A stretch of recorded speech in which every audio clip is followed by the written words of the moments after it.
السلام عليكم.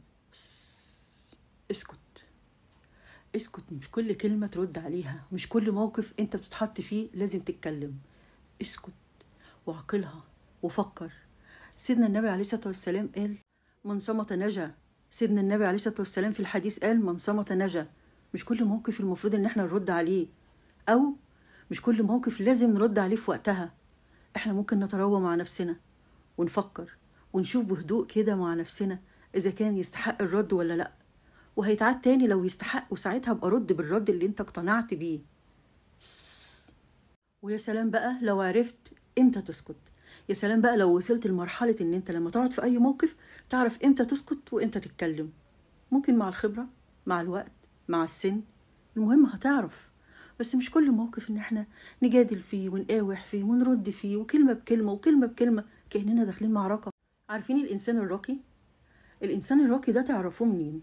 لما تلاقوه ما بيتكلمش بالسوء على أي حد، ما بيجيبش سيرة أي حد، يقعد معاك يسمع الأول، يتكلم بهدوء، تلاقي كل عباراته في آخرها كتر خيرك، شكرا، ما تحرمش منك. تلاقيه كده بيتكلم بهدوء على أي شيء حتى لو كان غضبان. انتوا عارفين الإنسان الراقي لما بيغضب بيعمل إيه؟ بيسكت. بيسكت الأول خالص، وبعدين لما يبدأ يعبر عن غضبه بينقي أحسن ألفاظ ممكن تسمعها تخلي اللي قدامه مكسوف إن هو أصلا اتحط في الموقف ده. الإنسان الراقي كده عنده سلام نفسي فظيع، تحس إن هو كده قريب جدا من ربنا، تحس إنه متدين جدا، عارف كده تعاليم دينه أكتر من أي حد تاني، بس برقي، بيتعامل مع ربنا بمنتهى الرقي. وتلاقيه بقى دايما مرتاح مع عيلته، مرتاح في حياته، مرتاح في عبادته بربنا، مرتاح في تعامله مع الناس، مرتاحين الناس كمان معاه. انتوا عارفين الانسان الراقي تحس كده ان هو زي ما بيقولوا بيتعامل بالشوكة والسكينة، كل حاجة بحساب، كل حاجة بقدرها فعلا. تحس ان هو كده عايش زي اللي قاعد دايما على البحر كده، باصص للبحر وسرحان وعايش في ملكوت تاني.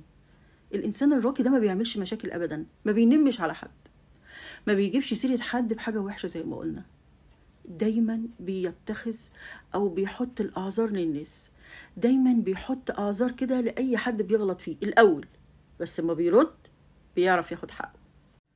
مش طول الوقت هنقدر طبعا نتعامل برقي، لان في ناس بتجبرك على ان انت تتعامل بغير كده، بس على الاقل في الاوقات دي لو ما عرفناش نتعامل برقي وفكرنا بعض ان احنا لازم نتعامل مع بعض بهدوء زي ما قلنا في اول الفيديو، اسكت. يا رب الرسالة تكون وصلت، والسلام عليكم.